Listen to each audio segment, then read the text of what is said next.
राहुल गांधी की भारत जोड़ो यात्रा का पहला फेज आज हरियाणा में पूरा हो गया। 21 दिसंबर से शुरू हुई यात्रा आज सुबह 3.25 दिन के पड़ाव के साथ ही समाप्त हुई। दूसरे फेज में राहुल गांधी 6 जनवरी को फिर से हरियाणा में एंट्री करेंगे, लेकिन उससे पहले यह जानना जरूरी है, यह समझना जरूरी है कि जिस मकसद के साथ हरियाणा में राहुल गांधी की यात्रा आई थी उसे कितनी सफलता मिली, उसे क्या फीडबैक मिला और क्या वो कांग्रेस की उम्मीदों पर खरी उतरी। इन सभी चीज़ों का विश्लेषण करने के लिए जब यात्रा के सारे पड़ाव को गहराई से जांचा गया तो सारी चीज़ें निकलकर सामने आई। यह सभी जानते हैं कि रोहतक, झज्जर और सोनीपत के बाद मेवात इस समय कांग्रेस के लिए सबसे मजबूत इलाका है। मेवात की 4 सीटों में से 3 सीटों पर इस समय कांग्रेस के विधायक हैं। मुस्लिम बहुल इलाका होने के चलते मेवात में कांग्रेस की पैठ अभी भी बनी हुई है और इसलिए राहुल गांधी को इस इलाके में भरपूर जन समर्थन भी हासिल हुआ। कहने को तो भारत जोड़ो यात्रा गैर राजनीतिक यात्रा है, लेकिन इसके बावजूद यह पूरी तरह से सियासी यात्रा है।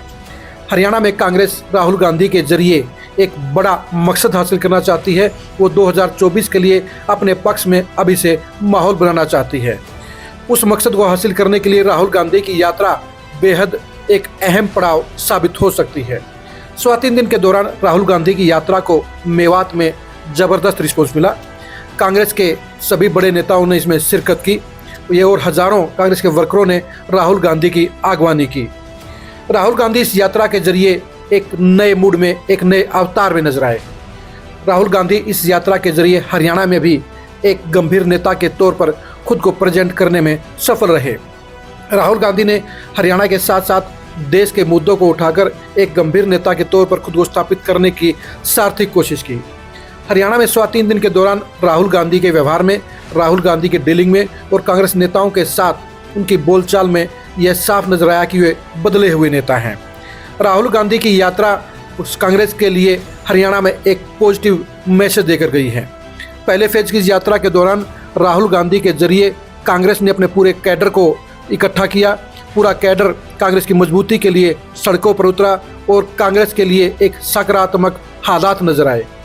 राहुल गांधी ने यह दिखा दिया कि अभी भी कांग्रेस मजबूती के साथ जमीन पर मौजूद है।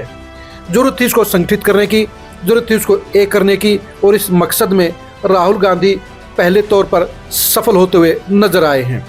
राहुल गांधी की यात्रा के जरिए कांग्रेस ने हरियाणा में एक मजबूत दस्तक दी है और बीजेपी जेजेपी गठबंधन के लिए बड़ी चुनौती देने के संकेत दिए हैं।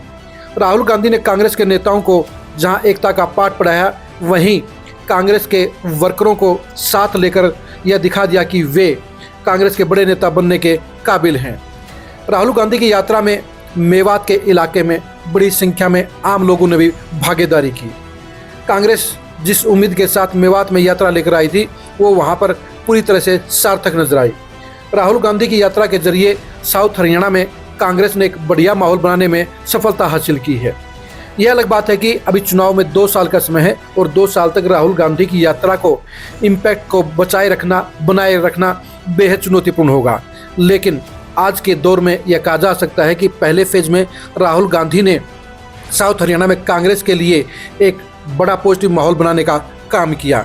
राहुल गांधी की 3.25 दिन की यात्रा पूरी तरह से सफल की जा सकती है और यह कहा जा सकता है कि भूपेंद्र हुड्डा की बजाय 3 दिन के दौरान सिर्फ कांग्रेस नजर आई। कांग्रेस मजबूत होती नजर आई, कांग्रेस एकजुट होकर सड़कों पर नजर आई, कांग्रेस के वर्कर और नेता पहली बार सड़क पर नजर आए और राहुल गांधी एक पहले से बेहतर नेता के तौर पर साबित होते हुए, खरे उतरते हुए नजर आए।